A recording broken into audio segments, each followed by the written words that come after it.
Hierdie is my storie, 'n side hustle wat vir my werk. 24/7, agter my rug, terwyl ek dinge kan doen wat ek geniet.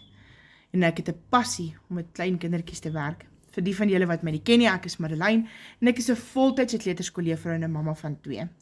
En ek het nie altyd tyd op my hande om 'n ekstra inkomste te kan genereer bo my huidige salaris nie. Maar vandag kan ek sê, ek besit my eie aanlyn besigheid.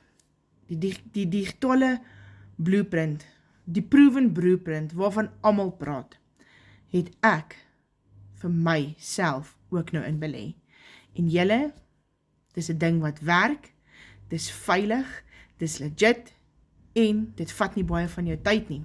2 ure 'n dag kan jy spandeer op jou foon, enige plek van waar jy wil wees. Kom en vir my, wys my en ek stuur vir jou